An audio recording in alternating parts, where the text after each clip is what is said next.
సామెతలు 29వ అధ్యాయం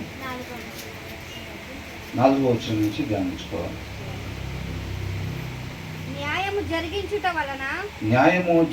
వలన రాజు దేశమునకు క్షేమము కలుగజేయును. లంచమును పుచ్చుకొనివాడు దేశమును పాడు చేయును. ఇక్కడ ఏంటంట, న్యాయము జరిగించుట వలన రాజు ఏం చేస్తాడంట, దేశమునకు క్షేమము కలుగజేయును అని ఉంది. దీని నుంచి మనం ఏం నేర్చుకోవాలి? న్యాయముగా మాత్రమే మనం ఉండాలి. ఎప్పుడు కూడా ఇది అండర్లైన్ వర్డ్, న్యాయము. మన హృదయం మీద రాసుకోవాల్సింది. ఏ పరిస్థితుల్లో ఉన్నా సరే, ఎవరైనా సరే, ఒక మనిషి ఉండాల్సిన విధానం ఏంటంట, న్యాయముగా ఉండాలి. ఎవరు చూస్తున్నారు, ఎవరు చూడట్లేదు అనేది కాదు. మన ఇంటి దగ్గర ఉన్నామా, ఆఫీస్లో ఉన్నామా, దారిలో ఉన్నామా, ఎక్కడున్నా సరే మనం సజీవులుగా ఉన్నాము అంటే ఎలా ఉండాలంట, న్యాయముగా మాత్రమే ఉండాలి. అది మన జీవితంలో కనిపించాలి, పిల్లలకు కూడా అది నేర్పించాలన్నమాట. ఏ పరిస్థితి అలా కాదు, ఏ పరిస్థితుల్లోనైనా సరే మనం న్యాయంగా మాత్రమే ఉండాలి. ఎక్కడ న్యాయంగా ఉండాలి? మిగతా వాళ్ళందరూ న్యాయస్తుల మధ్యలో న్యాయంగా ఉండాలా? ఇటు దావీదు, ఇటు మోషే, అటు అబ్రహాం, అట్లాంటి వాళ్ళ మధ్యలో మనం న్యాయంగా ఉండాలా?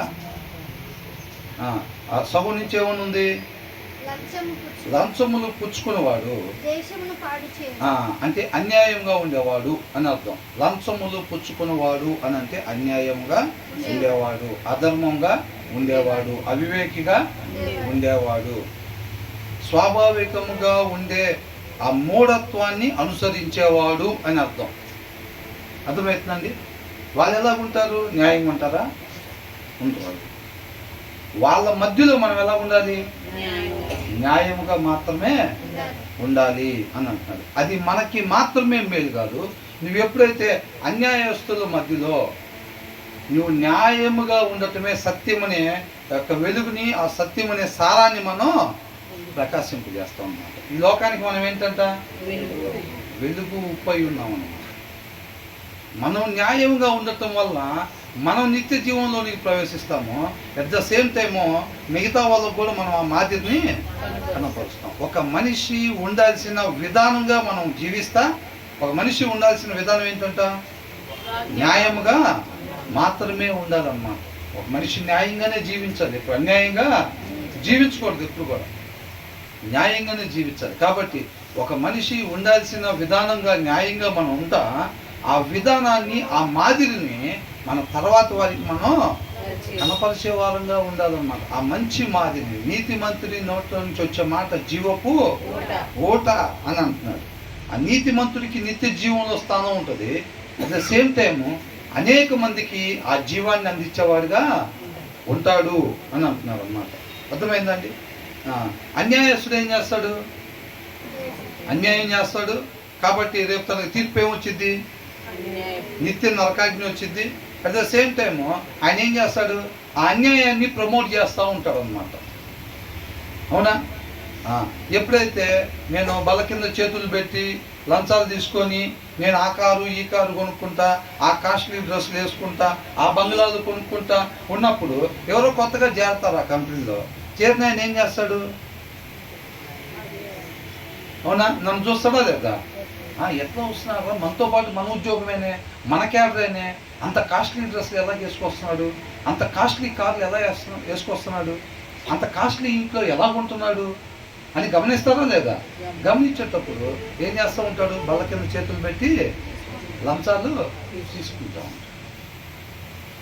తీసుకుంటూ ఉంటాడు. వాళ్ళు చూస్తారు కదా, మరి తనకు కూడా ఏమనిపించింది? అవునా? తనకు కూడా ఆ మాదిరిని కనపరుస్తున్నాడు అన్నమాట.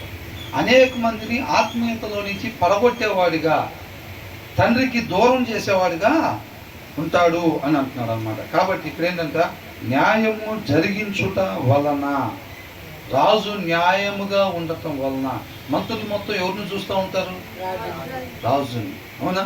ముఖ్యమంత్రికి దగ్గరగా మంత్రులు సమావేశం పెట్టి ఆయన ఆలోచన మొత్తం కూడా ఆ విధి విధానాలు మొత్తం కూడా మంత్రులతో చెప్తారు. ఈ మంత్రులు కూడా ఆయన నియోజకవర్గాల్లో ఉండే ఎమ్మెల్యేలకి మన విధి విధానం ఇది, ఇట్లా చేయాలి, ప్రజలకు మనం ఇట్లా చేయాలి, అట్లా చేయాలని ఆ విధానాలు మొత్తం కూడా ఎమ్మెల్యేలకు చెప్తారు. ఎమ్మెల్యేలు ఏం చేస్తారు, వాళ్ళ కింద ఉండే వాళ్ళు ఎవరైతే ఉన్నారో వాళ్ళకి మీటింగులు పెట్టి మనం ఇలాగ చేయాలి, ఇలా చేయాలి, మన పద్ధతులను ఇలాగ తీసుకెళ్ళాలి, జనాలకి ఇలాగ మనం దగ్గర అవ్వాలి అని చెప్తూ ఉంటారు. వాళ్ళు ఏం చేస్తారు, వాళ్ళ కింద ఉన్న వాళ్ళకి మీటింగులు పెట్టి లోకల్లో సమావేశాలు పెట్టి మనం ఇలా చేస్తున్నాం, ఇలా చేస్తున్నాం, ఇలా చేయాలి, రాబోయే ఎన్నికల్లో మనం ఇట్లా చేయాలని చెప్పి పైనుంచి కింద వరకు మొత్తాన్ని ఆ విధి విధానాలని పంపిస్తూ ఉంటారు అన్నమాట. ఇక్కడ రాజు న్యాయం జరిగించటం ద్వారా ఆ మిగతా వాళ్ళు కూడా ఏం నేర్చుకుంటారు, న్యాయమే నేర్చుకుంటారు. ఇప్పుడు దావీదు రాజుగా ఉన్నాడు, ఈ మిగతా వాళ్ళందరూ చూసినప్పుడు దావీదు నుంచి ఏం నేర్చుకుని ఉంటారు, అవునా? అపోస్తల కార్యాలు 10వ అధ్యాయంలో కొర్నేలి అని ఒక ఆయన ఉన్నాడు, అవునా కదా? ఆయన ఎంతో చక్కగా ప్రార్థన చేసుకుంటా, ధర్మకార్యాలు చేసుకుంటా అలా ఉంటా ఉండేవాడు. ఆయన చూసి ఆ కుటుంబ సభ్యులు మొత్తం మొదటి 2 వచనాలు ఏమనుంది, ఆయన కుటుంబ సమేతంగా అని ఉంది, దేవుని యందు భయభక్తులు కలిగి అని ఉంది. ఇంకా మనం కొంచెం కిందకి వెళ్తే 10వ వచనం దాటిన తర్వాత ఏమనుంది, పేతురుని పిలుచుకురావడానికి ఆయన దగ్గర పనిచేసే వాళ్ళల్లో దేవుని యందు భయభక్తులు కలిగిన వాళ్ళని ఇద్దరిని పిలిచి పేతురు దగ్గరికి పంపించాడంట. అంటే ఆయన దగ్గర పనిచేసే వాళ్ళు కూడా ఎట్లున్నారంట, దేవుని యందు భయభక్తులు కలిగి ఉన్నారు. అంటే ఎక్కడి నుంచి వచ్చింది అది ఆయనకి, వాళ్ళందరికీ ఎక్కడి నుంచి వచ్చింది, ఆయన్ని బట్టి అదంతా వస్తుంది. దావీదు ఎలా ఉండేవాడు, ఆయన దినచర్య ఏంటి, ఆయన రాజ్యంలో అసలు ఎలా ఉండాలని అనుకుంటున్నాడు, ఎలా ఉండాలని పరిపాలన చేశాడు, నిత్య జీవంలో ఎలా ఉంటుందో నా రాజ్యంలో అలాగా ఉండాలి అని చెప్పి దాన్ని పెట్టుకొని పరిపాలన చేశారు. ఎక్కడో కాలనీల్లో ఉండేవాళ్ళు, ఆయన రాజ్యంలో కాలనీల్లో ఉండేవాళ్ళు కూడా అంతా ఎవరెవరైతే ధర్మశాస్త్ర ప్రకారంగా అంటే వాక్యానుసారంగా ఉండట్లేదో వాళ్ళందరినీ ఐడెంటిఫై చేసే బాధ్యత లోకల్ లీడర్స్కి ఇచ్చారు. వాళ్ళని ఐడెంటిఫై చేసి వాళ్ళందరినీ ఒక దగ్గర గ్యాదర్ చేసి వాళ్ళకి కౌన్సిలింగ్స్ ఇవ్వటం అనమాట. ఒక మనిషి ఉండాల్సిన విధానం అది కాదు. ఇప్పుడు పోలీస్ స్టేషన్ దగ్గర దొంగలందరినీ పిలిచి కౌన్సిలింగ్ ఇస్తారు, ఏమని, ఈ పిక్ పాకెటర్స్ని వాళ్ళని వీళ్ళని పిలిచి లైసెన్స్ లేకుండా రైడింగ్లు చేసే వాళ్ళందరినీ పిలిచి వీళ్ళు కౌన్సిలింగ్ ఇస్తారనమాట. డిపార్ట్మెంట్లో వాళ్ళు పెద్దలు వచ్చి ఏమని, అలా ఉండకూడదు, దానివల్ల చాలా నష్టం జరిగింది, మీకు మాత్రమే కాదు, మీరు లైసెన్స్ లేకముందే బండ్లు నడపటం వల్ల మీకు సరిగ్గా రాక ఆ మెచ్యూర్ స్టేజ్ లేకపోవటం వల్ల ఏం చేస్తారు, మిగతా వాళ్ళు కూడా నష్టాన్ని వీళ్ళు ఎట్లా పడితే అట్లా నడపటం వల్ల మిగతా వాళ్ళకి కాళ్ళు చేతులు పోయే పరిస్థితి ఉంటుందా లేదా, సొసైటీకి చాలా నష్టం ఉంటుంది. తాగే వాళ్ళని కూడా పట్టుకుంటారు, వాళ్ళని కూడా తీసుకెళ్ళి కౌన్సిలింగ్ ఇస్తారన్నమాట. అది మనం ఉండకూడదు, అట్లా సొసైటీలో అట్లాగా చేయకూడదు, దానివల్ల మీ కుటుంబాలకు నష్టం, మీ ఆరోగ్యాలకు నష్టం, మీతో పాటు ఇతరులకు కూడా సొసైటీలో నష్టము. కాబట్టి మీరు అలాగా ప్రవర్తించకూడదు, మీ జీవితంలోంచి దాని నుంచి తీసేయండి అని చెప్పి కొంతమంది కౌన్సిలింగ్లు ఇస్తారు. దావీదు కూడా అట్లా చేస్తున్నాడు. అంటే ఆ కాలనీలో ఉండేవాళ్ళు ఎవరైతే మనిషి ఉండాల్సిన రీతిగా ఉండలేదో వాళ్ళకు కూడా కౌన్సిలింగ్ ఇచ్చి ఉండాల్సిన రీతిగా ఉండాలని చెప్తున్నప్పుడు ఆ పక్కన ఉండే మినిస్టర్ని వదిలిపెడతాడా? ఆ మినిస్టర్లో ఎవరన్నా ఒక పద్ధతి అన్యాయంగా ఉంటున్నాడు అనుకోండి, దావీదు దృష్టికి వచ్చింది అనుకోండి, ఏం చేస్తాడు, అవునా? ఆయన ఫస్ట్ కౌన్సిలింగ్ ఇస్తాడా లేదా? ఎందుకంటే ఆయన అనేక మందికి ఇవ్వాలి, ఆయన నియోజకవర్గంలో కింద ఎమ్మెల్యేలకి ఇవ్వాలి, ఆ కింద ఉన్న వాళ్ళకి జెడ్పీటీసీలకి, ఎంపీటీసీలకి, కౌన్సిలర్లకి, వార్డు మెంబర్లకి, వీళ్ళందరూ కూడా కౌన్సిలింగ్ ఇవ్వాల్సిన ఆయన అట్లా ఉన్నాడు అనుకోండి, మరి ఆయనకి మారుస్తాడా లేదా? న్యాయంగా ఉండాలి, మనం ఇలా ఉండాలి, అలా ఉండాలని చెప్తూ ఉంటారు అనమాట. కాబట్టి ఆయన ఏం చేస్తున్నాడు, ఆ మాదిరిని కనపరుస్తూ ఉన్నాడు. ఇవాళ ఈ వచనం ద్వారా మనం నేర్చుకోవాల్సింది, మన హృదయం మీద రాసుకోవాల్సింది, ఏ పరిస్థితుల్లో ఉన్నా, ఎవరు చూస్తున్నా ఎవరు చూడకపోయినా సరే మనం మాత్రం న్యాయముగా మాత్రమే ఉండాలి. ఆఫీస్లో 100 మంది ఉండొచ్చు, 99 మంది లంచాలు తీసుకునే వాళ్ళు ఉండొచ్చు, అన్యాయంగా ఉండొచ్చు, అవునా? లేటుగా వెళ్ళిపోయి ముందే వచ్చేసామని చెప్పి తమ్ముడు వేసేసే వాళ్ళకి ఉండొచ్చు. నిన్న రాకుండా ఆల్రెడీ మేము వచ్చామని చెప్పి బాస్ రాలేదనుకోండి, నిన్న బాస్ కూడా రాలేదా, అయితే నేను వచ్చానని చెప్పాను అంటాడు. అర్థమవుతుందండి? ఎప్పుడైతే మనం నీతి తప్పుతామో అప్పుడే దేవుడు మన నుంచి దూరం అయిపోతాడు. అర్థమవుతుందండి? బాసుని బట్టో పక్కన ఉండే వాళ్ళని బట్టో పరిస్థితిని బట్టో కాదండి మనం ఉండాల్సింది. ఒక మనిషికి ఉండాల్సిన విధానం అనేది ఒకటి ఉందన్నమాట. ఆ విధానమే న్యాయముగా ఉండాలి. ఎక్కడైనా సరే మనం న్యాయంగానే ఉండాలి. ఒక రాజు ఏంటంట, న్యాయము జరిగించుట వలన రాజు దేశమునకు, దేశానికంటే మట్టికి చెట్లకి కొండలకి వాటిక లోకంలో కూడా ఒకటి ఉంది ఏంటంటే, దేశం అంటే మట్టి కాదు, దేశం అంటే మనుషులే అంట. కాబట్టి ఇక్కడ దేశమునకు క్షేమము కలుగజేయాలంటే ఇక్కడ కూడా జనం గురించే మాట్లాడుతూ ఉన్నారు అన్నమాట. రాజు నీతిగా ఉండటం వలన ఆ కింద మినిస్టర్స్ కూడా నీతిగా ఉంటారు, ఆ కింద వాళ్ళు కూడా నీతిగా ఉంటారు. వీళ్ళందరూ నీతిగా ఉండేటప్పుడు రేపు వీళ్ళు ఎక్కడికి వెళ్తారు? నిత్య జీవానికి వెళ్తారు, తండ్రి దగ్గరికి చేరుస్తారు అన్నమాట. అర్థమవుతుందండి? కాబట్టి ఒక వ్యక్తి నీతిగా ఉండటం వలన అతను దేవుని దగ్గరికి, తండ్రి దగ్గరికి చేరుకుంటాడు. అట్ ద సేమ్ టైము అనేక మందిని తండ్రి దగ్గరికి చేర్చేవాడుగా ఉంటాడు. అది ఈ లోకానికి వెలుగు, ఉప్పు అంటే మనం. అర్థమవుతుందండి? కాబట్టి మనం న్యాయంగా ఉండటం వలన అనేక మందిని మనం తండ్రి దగ్గరికి నడిపించే వారంగా ఉంటాము. మంచి మాదిరిని కనపరిచే వారంగా ఉంటాము. ఆ మంచి మాదిరిని మనం కనపరచాలి. వీళ్ళు పెద్ద కార్లు కొంటారు, వాళ్ళు పెద్ద బంగ్లాలు కొంటారు, అది ఆటోమేటిక్గా జరుగుతూనే ఉంటాయి. మరి న్యాయంగా ఉంటే మన పరిస్థితి ఏంటి? అవునా? మనకు ఉండాల్సినవి మాత్రమే, అవసరతలు మాత్రమే తీరుతాయి. కానీ పైన పోయే విమానాన్ని చూసి సొంతదైతే బాగుండు, ఇటు పోయే బెండికారుని చూసి ఇది కూడా సొంతదైతే బాగుండు, ఇంటి పైన అది, ఇంట్లో ఇది. పెద్ద పెద్ద ఇళ్ళు ఎలా ఉంటాయి? ఇంటి పైన హెలికాప్టర్ ఉంటుంది, 30 ఫ్లోర్లు ఇల్లు ఉంటుంది, ఇంటి పైన హెలికాప్టర్ ఉంటుంది, ఇంటి కింద సెలార్లో బెంజికారులు ఉంటాయి. అవునా కదా? మనకు అట్లా కోరికలన్నీ నెరవేరవు, కానీ మన అవసరతలు అన్నమాట, అవసరతలు మాత్రమే ఉంటాయి. మనం న్యాయంగా మాత్రమే ఉండాలన్నమాట. ఆ దేశమునకు క్షేమము కలుగజేయును. లంచములు పుచ్చుకునేవాడు అంటే అన్యాయంగా ఉండేవాడు, న్యాయాన్ని తప్పేవాడు ఏం చేస్తాడంట?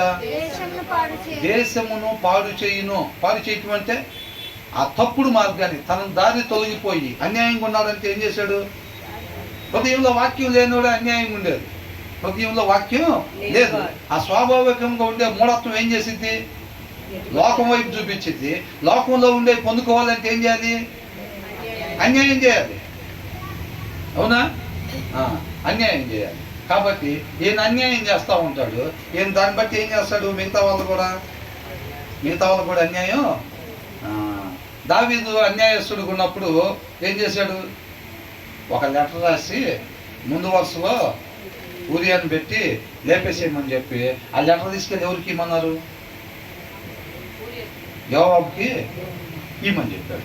యోవాబుకి ఇమ్మని చెప్పాడు. అంటే యోవాబు దాన్ని వాడుకున్నాడా లేదా? తర్వాత యోవాబు ఒక దగ్గర జనాన్ని తీసుకొని కోటకు దగ్గరగా వెళ్ళటం వల్ల, ఒక నాయకునికి ఉండేవాడు కోట దగ్గరికి యుద్ధానికి జనాన్ని తీసుకెళ్ళకూడదు, తీసుకెళ్ళటం వల్ల అనేక మంది చనిపోయారు వీళ్ళు. దానివల్ల రాజు కోపడతాడా లేదా? ఆ కోపపడేదాన్ని కవర్ చేసుకోవటం కోసం ఏమన్నాడు? ఊరియా కూడా చనిపోయాడని చెప్పి ముందు ఈ మాట చెప్పన్నాడు. ఎందుకన్నాడు?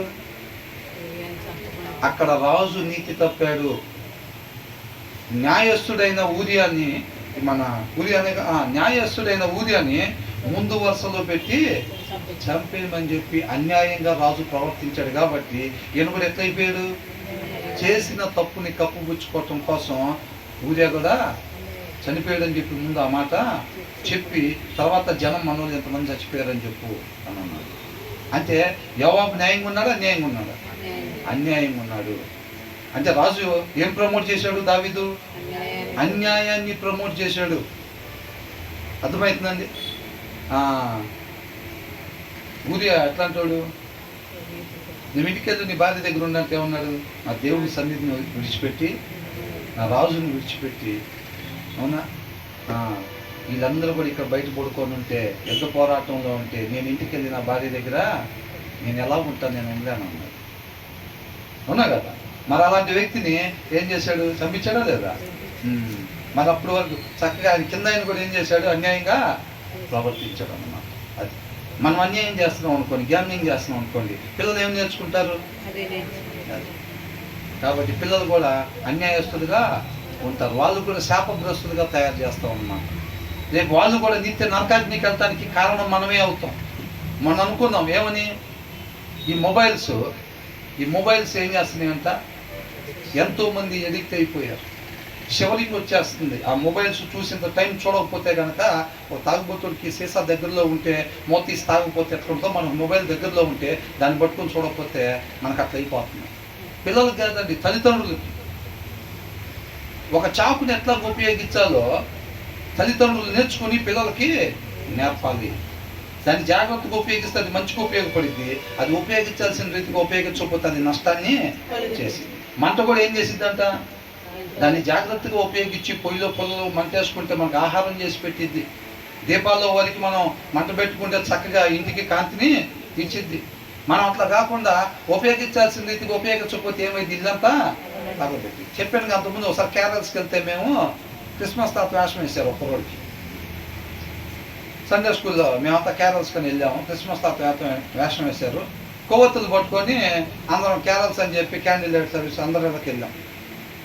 ప్రతి ఇంటి దగ్గర ప్రార్థన చేస్తారు కదా, అవునా? వీళ్ళందరూ క్యాండిల్స్ పట్టుకొని ఉన్నాడు. ఆ పక్కన క్రిస్మస్ తాత వేషం వేసిన కుర్రాడు కూడా అట్లా ఉన్నాడు. ఈ పిల్లల కళ్ళు మూసుకొని ఇట్లా పెట్టుకొని ఇట్లా నుంచొని ఉన్నారు. ఇట్లా నుంచొని ఉంటే ఈ కొవ్వొత్తి పోయి వాడు గడ్డానికి కట్టుకుంది. ఆ క్రిస్మస్ తాత వేషం వేసిన వాడు గడ్డానికి కనుక్కుంది. అందరూ ప్రార్థన చేసి కళ్ళు మూసుకొని ఉన్నారు. ఒక్కసారిగా దూది కదా పెట్టేది, ఒక్కసారిగా కొద్దిగా చెయ్యి అట్లా పక్కకు పెట్టగానే అది అంటుకోగానే మంట ఒక్కసారిగా అట్లా వచ్చేసింది. మంట వచ్చేసరికి తను గట్టిగా అరుచుకుంటా ఏం చేయాలి తెలియక అక్కడ పక్కన తొట్టులో నీళ్లు ఉంటే గబక్కని ఇట్లా పీకేసుకుంటే ఇక్కడ అంతా తాట లేచిపోయింది అన్నమాట. అర్థమైందండి? ఊడిపోకుండా గట్టిగా పేస్ట్ చేసుకున్నాడు. అట్లా చేస్తే పాపం నీట్గా రెడీ చేశారు. కేరళస్కి వెళ్తాను ఆ కుర్రాన్ని.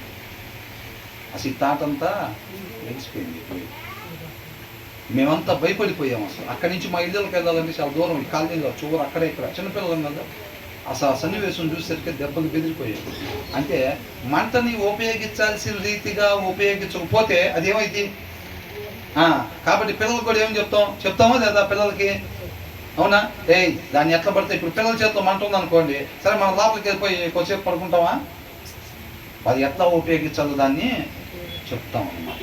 అవునా కదా? నీళ్లు కూడా మనం జాగ్రత్తగా ఉపయోగించుకోవాలి. పిల్లలు నదుల దగ్గర సముద్రాల దగ్గరికి వెళ్తే పట్టించుకోకుండా వదిలిపెడతామా? కానీ అది జాగ్రత్తగా ఉపయోగించుకొని బాటిల్స్లో పట్టుకొని తాగితే మనకి బతుకుని ఇస్తాయి అన్నమాట. వాటితో మిస్హ్యాండిల్ చేసామనుకోండి, పొరపాటున ఉపయోగించాల్సిన రీతికి ఉపయోగించకపోతే ప్రాణాలు పోతాయి. ఈ మొబైల్స్ కూడా మనం ఏం చేయాలి, దాన్ని ఎలాగా ఉపయోగిస్తే మేలుకరమో దాన్ని మన తల్లిదండ్రులుగా మనం జాగ్రత్తగా దేవుడి జ్ఞానంతో దాన్ని ఉపయోగించే వారంగా ఉండాలన్నమాట. చక్కగా దేవుడి వాక్యం మనం దాంట్లో వినొచ్చు. బైబిల్ యాప్స్ డౌన్లోడ్ చేసుకుని బైబిల్ చదువుకోవచ్చు.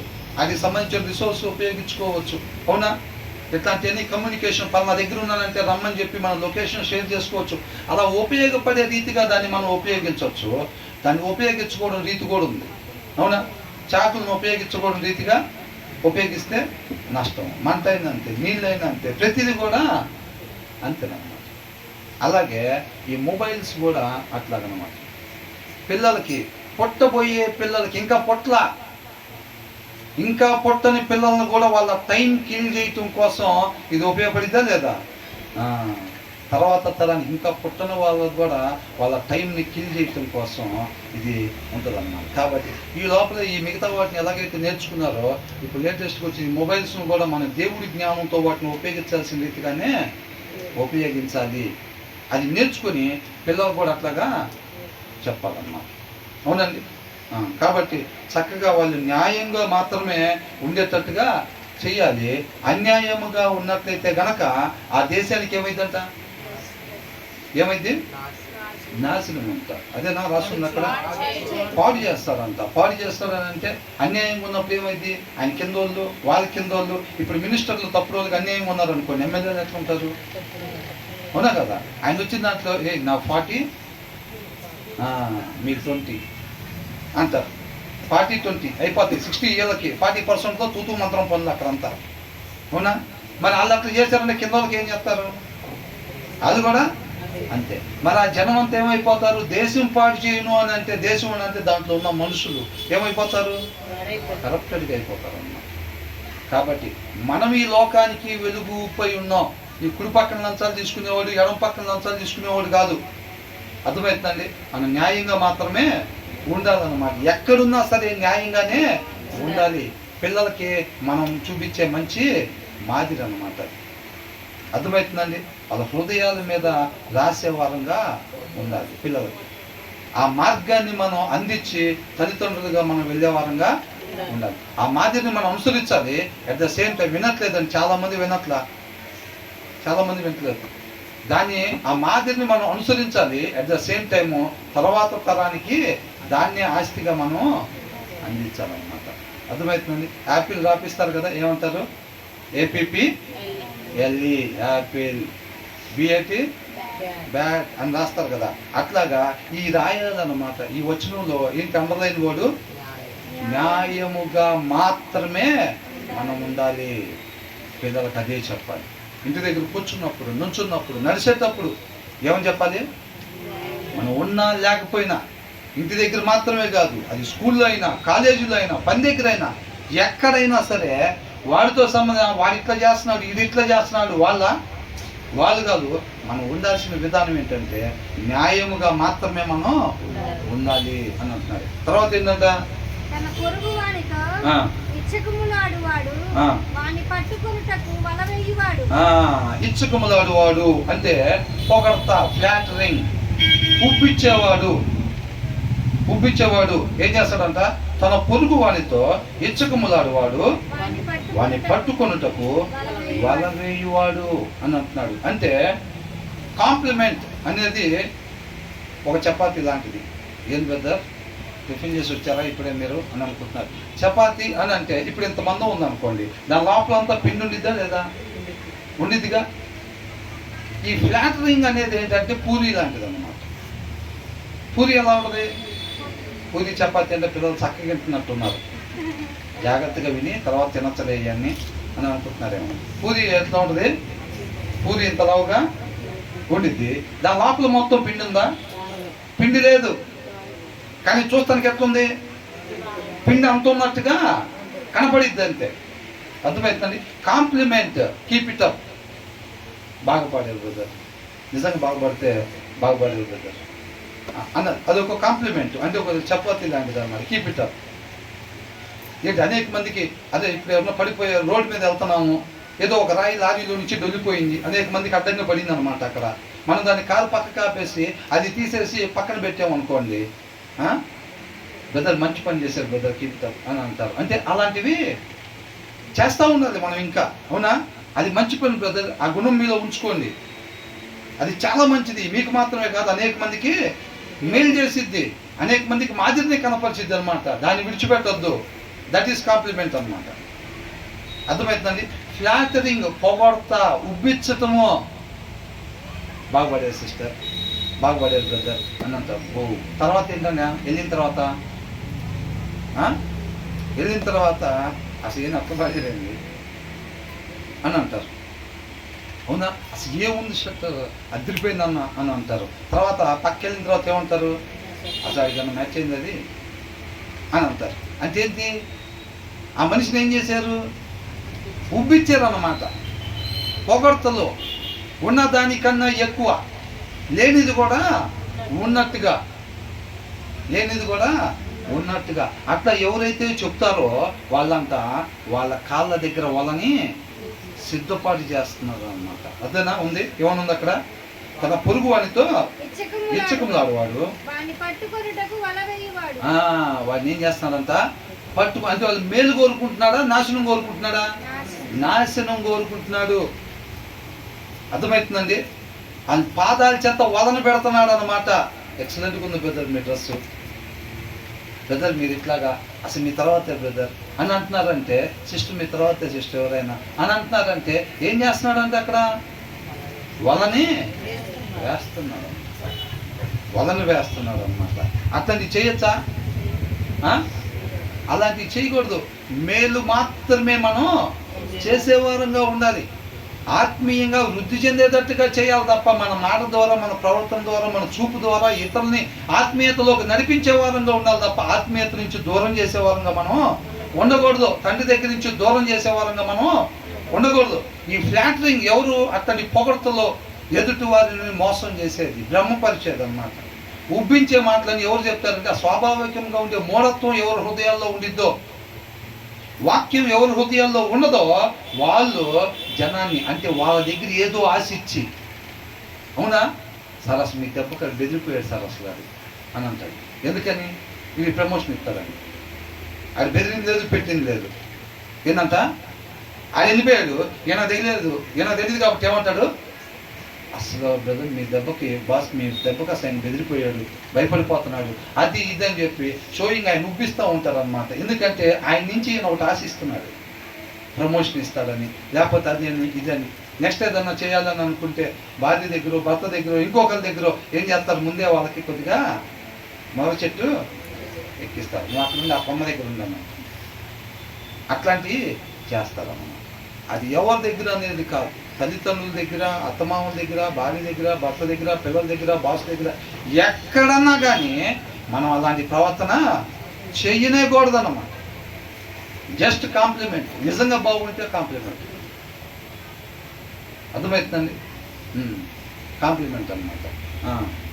అట్లాగా చేయాలి. ఒకసారి నేను స్టార్టింగ్ చాలా సంవత్సరాల క్రితం ఒకసారి నేను ఒక పాస్టర్ గారి దగ్గర ఉండేవాడిని ఆ ఏరియాలో. ఆ పాస్టర్ గారు మీటింగ్స్ పెట్టారు. ఇట్లాగే మీటింగ్స్ పెడితే కొంచెం దగ్గరగా ఉంటున్నాం కదా, ఆ పాస్టర్ గారు ఏం చేశారంటే పాటలు పాడటానికి ఇచ్చారనమాట. అది పెద్ద మీటింగ్స్ రోడ్డు మీద పెడుతున్నారు, పెద్ద స్పీకర్ని పిలిచినప్పుడు ఆ పాట పాడటం, స్టేజీ మీద పాటలు పాడే వాళ్ళు నాకు కూడా ఇచ్చారనమాట. బ్రదర్ మీకు ఇచ్చారా పాట, అది అయిపోయినట్టేనే అనుకుంటున్నారా, వాస్తవం ఇలాగని అది, కాకపోతే అప్పుడు నాకు ఇచ్చారు. నేనే అసలు అది నాకు తెలిసి సెకండ్ టైం, ఒకసారి చర్చి దగ్గర పాడినట్టున్నా, రెండోసారి అప్పుడు నేను అప్పటికి మెసేజ్ అక్కడ చెప్పటం లేదు. అయితే పాట ఇచ్చారు, నేను అది ప్రాక్టీస్ చేసుకొని అప్పుడే చర్చి దగ్గర ప్రాక్టీస్ చేసుకొని తర్వాత వచ్చాం. ఆ చర్చి దగ్గర ప్రాక్టీస్ ఏమైంది, ఫస్ట్ టైం ప్రాక్టీస్ కదా, ఆ మ్యూజిక్ అదంతా ఏమీ లేదు. ఈ పబ్లిక్ మీటింగ్, పెద్ద మీటింగ్కి వచ్చేసరికి ఏమైందంటే ఆ మ్యూజిక్ వాళ్ళని తీసుకొచ్చారు. ఆ మ్యూజిక్ని బట్టి మనం పాడాలి కదా, అవునా. నాకు ఇవ్వగలనే, మైక్ ఇవ్వగలనే, నేను అక్కడ నుంచొని మ్యూజిక్ స్టార్ట్ అవ్వకముందే పాట స్టార్ట్ చేశాను. అప్పుడు ఏమైందంటే ఆ స్టేజ్ మీద ప్రభుభూషణ్ గారు అని చెప్పి ఒక పెద్ద సింగర్ ఆయన కూడా ఉన్నారు అక్కడ. ఆయన పిలిచారు, సింగర్గా ఆయన పిలిచారు, స్పీకర్నేమో వేరే ఆయన్ని పిలిచారనమాట. ఒక పెద్ద పాస్టర్ గారు, పెద్ద స్పీకర్, పెద్ద సింగర్ ఉన్నారనమాట. ఆ ప్లేస్లో నాకు ఇచ్చారు. ఆ ప్లేస్లో నాకు ఇస్తే మ్యూజిక్ స్టార్ట్ అవ్వకముందే పాట ఎత్తేసుకున్నాను. పాట ఎత్తుకున్న తర్వాత ఆ పాస్టర్ గారు వచ్చి ఒక నిమిషం మ్యూజిక్ స్టార్ట్ అయిన తర్వాత పాడండి అన్నారు. అది ఎత్తి జనాలు కూర్చొని ఉన్నాక స్టేజ్ మీద. అయితే నేను ఏమంటే జస్ట్ అట్లా స్టార్ట్ చేశానంటే ఆపాం. తర్వాత మ్యూజిక్ స్టార్ట్ చేశారు, తర్వాత పాడారు. అయిపోయిన తర్వాత ఈ సింగర్, పెద్ద సింగర్ ఉన్నారు కదా, ఆయన వచ్చి చాలా ఆల్బమ్స్ చేశాడు. ఆయన పెద్ద సింగర్. ఆయన మొత్తం అయిపోయిన తర్వాత వాలంటీర్గా స్టేజ్ మీదకి ఎవరు రావడానికి లేదు. నేను ఆ స్టేజ్ మీద ఉండి కొద్దిగా వాలంటీర్గా అట్లా అంటే కొద్దిగా అట్లా పెద్దగా ఉన్నామన్నమాట. అయిపోయిన తర్వాత ఆయన దగ్గరికి వెళ్ళిన తర్వాత మిగతా వాళ్ళు ఎవరు రావడానికి లేదు కదా, ఆయన దగ్గరికి వెళ్ళిన తర్వాత బ్రదర్ మీరు ఇంకా ప్రాక్టీస్ చేయాలి బ్రదర్ అని అన్నాడు. ఆయన బాగా పాడారు అన్నారా? ఆయన బాగా పాడారని అనలేదు, లేకపోతే ఆయన కలిసిపోయి అట్లా ఇట్లా ఉండలేదు. ఆయన ఏమనుకున్నాడు అని అంటే మనం చెప్పాలి అని అనుకున్నాడు. అవునా, మీరు ఇంకా ప్రాక్టీస్ చేయాలి బ్రదర్ అని అన్నాడు. అంటే ఆ మాట నన్ను ఇంకా ఆత్మీయతకి దగ్గరగా నడిపించింది. ఏదో ఒక 2 సార్లు 3 సార్లు మనకు అవకాశం ఇచ్చారు కదా, పాస్టర్ గారు మనకు బాగా దగ్గర కదా అని చెప్పి మనం వెళ్ళిపోయి అక్కడేమి అట్లా పాడటానికి లేదన్నమాట. వాస్తవానికి ఆ ఫెలోషిప్లో తలాంతులు ఎవరికైతే ఇచ్చారో వాళ్ళని ఆ విషయంలో, పాటల విషయంలో దేవుడు ఈ పాస్టర్ గారు ఎంకరేజ్ చేయాలి. ప్రార్థన తలాంత ఎవరికి ఇస్తే వాళ్ళని ఎంకరేజ్ చేయాలి. పరిచర్య తలాంత ఎవరికి ఇస్తే వాళ్ళని ఎంకరేజ్ చేయాలి. అప్పుడు మనకి తెలియదు, అక్కడ ఉన్న పరిస్థితి కూడా వాళ్ళకి కూడా తెలియదు. కాబట్టి ఎవరైతే కొద్దిగా ఫేవర్గా ఉంటే వాళ్ళకి ఇట్లాంటి అవకాశాలన్నీ ఇచ్చేస్తూ ఉంటారు. కాబట్టి ఆయన ఏమన్నాడు, మనల్ని ఉబ్బిచ్చింది లేకపోతే అలా ఇలాగా కాదు, సరి చేస్తాడు అనమాట. అది ఇంకా మనం చేయాలి అని చెప్పి ఒక మంచి మాదిరిని ఆయన చేశాడు. పొగడతలో కవరింగ్ కాకుండా మనం ఏం చేస్తాం, మిగతా వాళ్ళని కూడా పొగడతామను పక్కకు పోయి ఇట్లా గట్లా. కానీ ఆ వ్యక్తి ముందుంటే ఏమంటాం, ఆ వ్యక్తి ముందుంటే అందరు కూడా పొగడతలు ఇష్టం కదా, పొగడాలి. అవునా, ఎవరైతే మనలో పొగుడుతూ ఉంటారో మనలో తప్పులు చూసినా చెప్పకుండా ఉంటారు, పోయి వాళ్ళ పక్కన కూర్చుంటాం మనం. ఎవరైనా తప్పులు చెప్పే వాళ్ళు పక్కన అనుకోండి కూర్చుంటామా? అసలు వాళ్ళ దగ్గర ఫోన్ అయిపోవాలి, వాళ్ళ దగ్గర ఖాళీ ఉన్న అవసరం అయితే వెనకాల నుంచుంటాంలే, కానీ ఆ సరి చేసే వాళ్ళ దగ్గరికి మాత్రం మనం పోము అన్నమాట. అందుకని అంటున్నాడు, those who flatter their neighbours, ఎవరినైతే అట్లా పొగుడుతూ ఉంటారో లేని దాన్ని కూడా ఆ పూరిలా ఉబ్బిస్తాడు చూసారా? అవునా? ఆ ఉబ్బిచ్చే లోపల పిండి ఉండదు, ఆ నిజంగా అంత ఈ విషయమే ఉండదు. అబ్బా బ్రదర్ మీ షర్ట్ అదిరిపోయిందని అంటారు. అట్లాగనమాట. లేని పొగడుతని ఉన్నట్టుగా ఎవరైతే పొగుడుతారో వాళ్ళు ఏం చేస్తున్నారంటే మన కాళ్ళ దగ్గర వాళ్ళని వేస్తున్నారు అని అంటున్నారు. వాళ్ళు ఎందుకు వేస్తారు? మేలు కోసమా కీడు కోసమా? కీడు కోసం అన్నమాట. ఆత్మీయతలో నుంచి దూరం అయిపోయేటట్టుగా. దానివల్ల మనం ఏమనుకుంటాం, నిజంగా మనకి గర్వం వచ్చి మనం ఆత్మీయతలో నుంచి పడిపోయే వారంగా ఉంటాం. కాబట్టి మనం మేలు మాత్రమే చేసేవారు ఉండాలి తప్ప మనం ఎవరికి కీడు చేయకూడదు. ఈయనకేదో ఆశించి ఆయన దగ్గర నుంచి ఊరికి ఆయన్ని పొగడటం, ఆ సిస్టర్ని పొగడటం, వాళ్ళ ఇంటి దగ్గరికి వెళ్తే అబ్బా ఇది ఎదిరిపోయిందండి, అది ఎదిరిపోయిందండి, ఇది ఎదిరిపోయిందండి అని చెప్పి అన్నీ ఎదిరిపోవటాలే. ఇంకా ఎందుకని మరి వాళ్ళకి మనం చక్కగా బాగా చూసుకోవాలి, వాళ్ళతో పనులు ఉంటాయి, ఇవన్నీ ఉంటాయి. కాబట్టి అన్న ఇప్పుడు ఒక నాయకుడి దగ్గరికి వచ్చినప్పుడు ఏం చెప్తారు? అన్న మీరు పనులు ఇట్లా చేశారు, దానివల్ల జనాలు ఇబ్బంది పడుతున్నారు, ఎవరు చెప్తారా? ఎవరు చెప్పరు. ఏదైనా కానీ అన్న తురుము, అన్న తోపు, ఈ మాటలే ఉంటాయి. అన్న దగ్గర అట్లా అంటేనే అన్న పక్కన చోటు. అన్న మీరు అక్కడ ఇట్లా చేశారన్న, దానివల్ల జనాల కంటే వాడికి అసలు లోపలికి ఎంట్రీ కూడా ఉండదు, స్టేజ్ మీద ప్లేస్ కూడా ఉండదన్నమాట. కాబట్టి మన స్టేజీల మీద ప్లేస్లో ఉన్నా లేకపోయినా ఏదైనా సరే ఉన్నది ఉన్నట్టుగానే చెప్పాలి తప్ప వీళ్ళందరికన్నా లోకంలో పాస్టర్ గారు మనం ఎక్కువ ఇష్టపడాలంటే ఏం చేయాలి? ఎక్కువగా ఒకడు మొదటి చెట్టు మీదకి రెండో కొమ్మ మీదకి ఎక్కిస్తే, ఒక నాలుగో కొమ్మ మీదకి ఎక్కిస్తే వాళ్ళందరికన్నా మనతో బాగుండాలి, మనల్ని ఇష్టపడాలంటే మనం ఏ కొమ్మ మీదకి ఎక్కించాలి? చిటారు కొమ్మ మీదకి ఎక్కించాలి. పాస్టర్ గారిని అక్కడ పెట్టాలి వేసుకెళ్ళి. అవునా? ఆ కింద కొమ్మ మీద పాస్టర్ గారిని పెట్టాలి.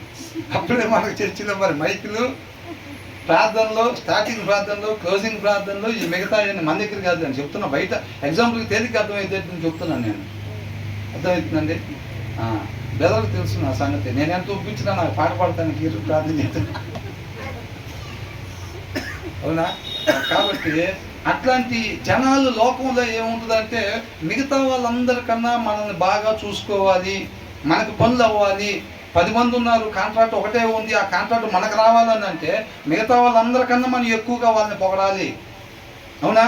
ఆ డైలాగులు అందుకనే స్టేజ్ మీద క్లాప్ షోకి ముందు డైలాగులు రాసుకొని వచ్చి ప్రిపేర్ అయ్యి అక్కడ మాట్లాడేవాడుకుంటే అట్లాంటి పనులు మనం ఎప్పుడు చేయకూడదు. వాళ్ళ ఆత్మీయంగా వాళ్ళ మేలు కోరుకునే వాళ్ళం ఎప్పుడు వాళ్ళకి నాశనం అయిపోయే పొగడతలు మనం పొగడకూడదు. ఒకళ్ళలో నిజంగానే ఒక మంచి గుణ లక్షణం ఉంది, ఒక సహాయ లక్షణం ఉందనుకోండి, ఏం చేయాలి? అది అసలు చాలా మంచి పని బ్రదర్, కీప్ ఇట్ అప్, దాన్ని కొనసాగించండి అని జస్ట్ ఒక కాంప్లిమెంట్కి ఇవ్వాలి తప్ప మనం తను పడిపోయేటట్టుగా మనం ఎప్పుడు కూడా చేయకూడదు. ఇందాక వచ్చిన వాళ్ళు ఏం చూసాం? న్యాయముగా మాత్రమే మనం ఉండాలి. ఆ లోకంలో పనికిరామేమోనండి, ఇవన్నీ చెప్పుకోవటానికి బాగానే ఉంటాయేమో, చెప్పుకోవటానికి రాసింది మనం ఉండాల్సిన విధానం. దేవుడు మహాకృప, 10 మంది అట్లాంటి వాళ్ళు ఉన్న దగ్గర మనల్ని పెట్టాడంటే దేవుడు ఆ మాదిరిని మనం కనపరచాలన్నమాట. న్యాయముగా మాత్రమే ఉండాలి. ఇతరులకు ఏం చేయాలంట? మేలు మాత్రమే చేసేవారంగా ఉండాలి తప్ప ఈ లోకంలో ఏదో ఆశించి వాళ్ళ ఆత్మీయతకు దూరం అయిపోయేటట్టుగా ఓరకనే మోగ చెట్లు ఎక్కించేటట్టుగా పొగడతలు మనం ఎవరిని కూడా పొగడకూడదు. అర్థమవుతుందండి? ఉన్నది ఉన్నట్టుగా మనం చెప్పాలంటే అంతేలే, కానీ లేనిపోయినవన్నీ చెప్పి పొగడతలు పొగిడి వాళ్ళ ఆత్మీయతకు దూరం చేసే వారంగా మనం ఉండకూడదు. తర్వాత ఏమంటున్నారు? దుష్టుని మార్గములు ఏముంచబడతాయి అంట? బోన్లు ఉంచబడతాయి అంట. నీతిమంతుడు సంతోషగానములు చేయను. Evil doers are snared by their own sin అని అంటున్నారు. అపవాది, దుర్మార్గులు, అవివేకి, అన్యాయస్తుడు, అధర్మంగా ఉండేవాడు, హృదయంలో వాక్యం లేనోడు. అర్థమవుతుందండి? ఆయన ఎవరు పడగొట్టవసరం లేదంట, ఆయనకి ఆయనే పడిపోతాడంట. ఎట్లాగా?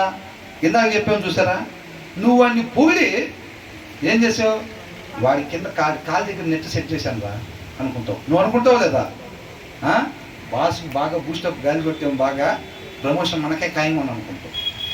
నువ్వు ఎప్పుడైతే లేనిది చెప్పావో నువ్వు అనుకుంటావు, అడిగితే ఏం చెప్తావు, ఆయన కాలు దగ్గర నెట్టు సెట్ చేశాను అని. కానీ ఆ నెట్లో పడేది ఎవరంట?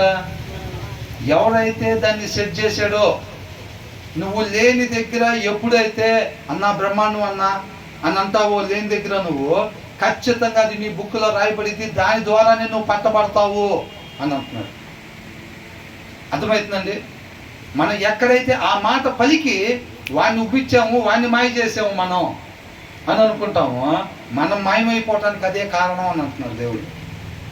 అర్థమవుతుందండి? ఇక్కడేమంటున్నాడు, evil doers are snared by their own sin. వాళ్ళు చేసే తప్పిదం వల్ల ఈ దుర్మార్గుడు పట్టబడతాడు. ఈ దుర్మార్గులందరూ ఎట్లా పట్టబడతారంట? రేపు రోజున నిత్య నరకాగ్నికి వెళ్ళే వాళ్ళకి దేవుడు తీర్పు ఎలా తీరుస్తాడు? వాళ్ళు చేసే పనులు, వాళ్ళు మాట్లాడిన మాటలు, వాళ్ళు చూసిన చూపు, వాటి వలన వాళ్ళు పట్టబడతారు. రేపు నిత్య నరకాగ్నికి ఎందుకు వెళ్ళాలి? నువ్వు పలానా దగ్గర ఒరే ఎదవా అని చెప్పి అవతలోడు మాట్లాడతాడు. అవునా? వాడిని భలే బ్లేమ్ చేసే సెంటర్లో పట్టుకున్నాడు, పరుగు తీసామన్నాను. అవునా? అది ఎవరు బుక్లో రాస్తారు? వాడి బుక్లో రాస్తారా, అన్నవాడి బుక్లో రాస్తారా? అన్నవాడి బుక్లో రాస్తారు. నువ్వు అనుకుంటావు వాడి కాళ్ళ దగ్గర నేను వల సెట్ చేశానని చెప్పి, ఆ వల నీ కాళ్ళ దగ్గర సెట్ చేసుకున్నావు. అర్థమవుతుందండి? అది అట్లాగంటున్నారు అనమాట. బట్ ద రైచస్ అంటే నీతిమంతుడు, హృదయంలో వాక్యం కలిగిన వాడు, ఒక మనిషి ఉండాల్సిన రీతిగా మాత్రమే ఉండేవాడు. ఈయన అట్లాంటి పొగడతలో పొగడాడు, కూడతాడా? ఆయన హృదయంలో వాక్యం ఉన్నది కాబట్టి ఆయన లేనిది ఉన్నట్టుగా మొలక చెట్లు ఎక్కించే కార్యక్రమం ఎప్పుడు కూడా చేయడు. ఆయన ఎట్లాగైతే సరి చేసుకోవాల్సిన ప్లేస్లో చెప్పాడు, ఒక మంచి గుణలక్షణం ఉంటే కీప్ ద బ్రదర్, మంచి గుణలక్షణం ఉండాల్సింది అది అని ఎలాగైతే చెప్పారో, అలా నీతిమంతుడు అంట ఏం చేస్తాడంట? సంతోషగానములు చేయను. ఎందుకని సంతోషగానములు చేసేది? ఈయన ఎవరిని ఉప్పించరు, ఎవరిని మాయ చేయరు, ఎవరి కాళ్ళ దగ్గర వాళ్ళని సెట్ చేయరు, ఎవరు ఆత్మీయతలో నుంచి పడిపోయేటట్టుగా వీళ్ళు చెయ్యరు. వీళ్ళు నీతిమంతులు కాబట్టి, నీతిమంతులు వాక్యాన్ని అనుసరించేవాడు, ఒక మనిషి ఉండాల్సిన రీతిగా ఉండేవాడు కాబట్టి వీళ్ళు అతిక్రమములు చెయ్యరు. ఎవరైతే అతిక్రమం అంటే ఒక మనిషి ఉండకూడని విధానము, మాట్లాడకూడని మాట మాట్లాడినప్పుడు అతిక్రమము. అవునా? మన అతిక్రమముల వలన యేసయ్య శిలువలో మరణాన్ని పొందాల్సి వచ్చింది. మనం ఉండకూడని రీతిగా ఎప్పుడైతే ఉన్నామో వాటన్నిటికీ వెళ్ళ చెల్లించడానికి ఆయన శిలువ మీద ప్రాణాన్ని పెట్టాల్సి వచ్చింది అన్నమాట. అర్థమవుతుందండి? ఈ నీతిమంతులు సంతోషించేది, ఆనందంగా ఉండేది ఎందుకనంటే వీళ్ళు ఎప్పుడు కూడా అతిక్రమములు చెయ్యరు. వాళ్ళ హృదయంలో వాక్యము ఉండిద్ది, ఆ వాక్యమై ఉన్న దేవుడే వాళ్ళని నడిపిస్తాడు. వాళ్ళు ఉండాల్సిన రీతిగా మాత్రమే వాళ్ళు ఉంటారు కాబట్టి వాళ్ళు ఏంటంట, వాళ్ళ అతిక్రమములు చెయ్యరు కాబట్టి ఆయనలో ఆనందించేవారుగా వాళ్ళు ఉంటారు. కాబట్టి నీతిమంతులు నిత్య జీవంలోనికి ప్రవేశిస్తారు. ఈ ఎవరైతే అతిక్రమములు చేస్తారో వాళ్ళు ఏముంది, but an evil man is ensnared in his transgression అన్నట్టున్నాడు. అతిక్రమము, దుర్మార్గుడినంట ఎవడు పట్టుకోవాల్సిన పని లేదు. అదే దేవుడు నాకు ఇక్కడ నరకంలో పడేశాడు, నిన్నేమో అక్కడ పడేశాడు. దేవుడా పడేసేది? దేవుడుగా. ఈయన చేసిన అతిక్రమము వలన ఈయన పట్టబడతాడంట. ఈయన చేసిన అన్యాయం వలన ఈయన పట్టబడతాడు. నువ్వు అనుకుంటావు 4 లీటర్ల కల్తీ కలిపి వాళ్ళ మాయ చేశాను అనుకుంటావు. అక్కడ ఎవరు మాయ అయ్యారు? నువ్వు కల్తీ కలుపుకొని నిన్ను నువ్వు మాయ చేసుకున్నావు. అంతేనా? నువ్వు చేసిన అతిక్రమము వలన నువ్వు పట్టబడుతున్నావు అన్నమాట, నరకంలోకి నెట్టబడుతున్నావు. అంతే తప్ప యేసయ్య అట్లాగా చేసేవాడు కాదు. ఏ ఆత్మ నశించిపోవడం కూడా ఆయనకి ఇష్టం లేని వాడు నిన్నెందుకు వేస్తాడు? అక్కడ నన్ను ఇటు వేయాలనుకున్నాడు వేసాడు, నిన్ను అటు వేయాలనుకున్నాడు వేసాడు. అట్లా చేస్తాడా? అట్లా చేయడం అన్నమాట. కాబట్టి మనం చేసే అతిక్రమముల వలనే మనం పట్టబడతాం అన్నమాట. మనం మాట్లాడుకున్న మాట మాట్లాడినప్పుడు రేపు ఖచ్చితంగా అదే మన నరకానికి తీసుకెళ్ళి అదే మనకు వలగా మాది. మాట్లాడుకున్న మాట ఎందుకు వచ్చింది మరి? ఎక్కడి నుంచి వచ్చింది? అది రాకూడనిది వచ్చిందని అంటే అది స్వాభావికంగా ఉండే మూఢత్వంలో నుంచి వచ్చింది. ఆ మాట మన హృదయంలో నుంచి వచ్చిందంటే మన హృదయంలో ఉండాల్సిన దేవుని వాక్యం లేదు లేదు కాబట్టే దాంట్లో నుంచి ఉన్నది బయటకు వచ్చిందనమాట. అతిక్రమము, మాట అతిక్రమము, చూపు అతిక్రమము, ప్రవర్తన అతిక్రమం. ఆ అతిక్రమముల వల్లే చూడకూడదు చూపు చూడటం వల్ల మనం పట్టబడతాం. అదే రేపు కారణమైతే మనం నిత్య నరకానికి వెళ్ళటానికి. మనం ప్రవర్తించకూడని రీతిగా మనం ప్రవర్తించటం వలన మనం పట్టబడతాం అన్నమాట. అర్థమవుతుందండి? మనం అనుకుంటాం కల్తీ కలిపి వాడికి వల సెట్ చేసి వాణ్ణి పడగొట్టాం, పొగడితో పొగిడి ఈయన్ని పడగొట్టాము, అక్కడ చేసి వాణ్ణి పడగొట్టాం అని అనుకుంటాం. అవునా? వాళ్ళందరినీ పడగొట్టామా? ఎప్పుడైతే మనం అతిక్రమం చేస్తామో ఆ అతిక్రమం వల్లనే మనం పట్టబడతాం అన్నమాట. న్యాయాన్ని తప్పినప్పుడు, వాక్యాన్ని మీరినప్పుడు ఎక్కడైతే అడుగు పక్కకు పెడతామో ఆ అడుగు వల్లనే మనం పట్టబడతాము. ఇందాక అదేనే ఉంది. ఇందాక వచ్చినది ఏమనుంది? తన పొరుగు వానితో వాడిని పట్టుకోవడానికి వల ఎత్తనాడు అనుకుని ఎవరి దగ్గర సెట్ చేసుకున్నాడు? ఆ వల ఏం దగ్గరే సెట్ చేసుకున్నాడు. అర్థమవుతుందండి? కాబట్టి పైన వచ్చినది ఏమంటున్నాడు? న్యాయముగా మాత్రమే మనము ఉండాలి. ఎటువంటి పరిస్థితుల్లో కూడా మనం న్యాయముగానే ఉండాలి. తర్వాత వచ్చిన ఏంటంట? మేలు మాత్రమే మనం చేసేవారంగా ఉండాలి తప్ప ఎదుటి వారిని మనం ఆత్మీయతలో నుంచి దూరం చేసేవారంగా ఉండకూడదు. లేకపోయినా సరే మిగతా వాళ్ళందరూ పొగుడుతూ ఉంటారు. అదే వాళ్ళు సోప్ వేస్తారంట. చూసారు ప్రమోషన్ ఎవరికంటే వచ్చేది? బాస్కి సోప్ వేయాలంట. బాస్కి మరి మనం వేయచ్చా? మనం వేయకూడదు. అర్థమవుతుందండి? మనం సోప్ వేయకూడదు. అది మనం ఉన్నది ఉన్నట్టుగానే ఉండాలి ఏదైనా కానీ. అర్థమవుతుందండి? కాబట్టి వాళ్ళనే దేవుడి దగ్గరికి మనం నడిపించిన వాళ్ళంగా అవుతాం తప్ప మనం అలాగా సోపేసే వాళ్ళంగా అదే వాడేస్తున్నాడు వీడేస్తున్నాడు మనం కానీ అట్లాగే ఉండిపోయామంటే మన ప్రమోషన్ రాదని అనుకుంటూ వాడిని చూసి వీడిని చూసి కాదు. మనకేంటంట పరిమాణం ఏంటి? వాక్యమే. అర్థమవుతుందండి? వాక్యమే మన జీవిత పరిమాణం. కాబట్టి దాని ప్రకారంగా మాత్రమే మనం ఉండాలి తప్ప వాడిని బట్టో ఈయన్ని బట్టో ఎవడు ఉండలేదు ఈ రోజుల్లో. దాన్ని బట్టి కాదండి. మనం ఉండాల్సిన విధానము దేవుని వాక్యము. ఆయన ఎలాగైతే చెప్తున్నాడో దాని ప్రకారంగానే మనం ఉండాలి. మొదటిది న్యాయంగానే ఉండాలి. రెండోది ఎదుటి వారికి మేలు మాత్రమే చేసేవారంగా ఉండాలి. ఈ ఎవరైతే దుర్మార్గులు ఉంటారో వాళ్ళని ఎవరు పట్టుకోవాల్సిన పని లేదు. వాళ్ళు హృదయంలో వాక్యం లేదు కాబట్టి వాక్యం లేని హృదయంలో నుంచి ఏదైతే వచ్చిందో దాని ద్వారానే వాళ్ళే పట్టుబడతారు అన్నమాట. అర్థమవుతుందండి? వారికి వారే నాశనాన్ని తెచ్చుకునేవారుగా ఉంటారు. కాబట్టి మనం వాళ్ళని మోసం చేద్దాం, వీళ్ళ కింద వల పెడదాం అనేది కాదు. వాక్యాన్ని ఎప్పుడైతే మేరుతామో దాని ద్వారా మనమే పట్టబడే వారంగా ఉంటాం. కాబట్టి ఈ మూడు విషయాల్ని మనం జాగ్రత్తగా జ్ఞాపకం పెట్టుకొని ఎక్కడున్నా న్యాయంగానే ఉండాలి, మేలు మాత్రమే చేసేవారంగా ఉండాలి. అదే మన జీవిత విధానంగా మనం ముందుకు కొనసాగాలని దేవుడు కోరుకుంటా ఉన్నాం. దేవునికి మహిమ కలుగుతాం.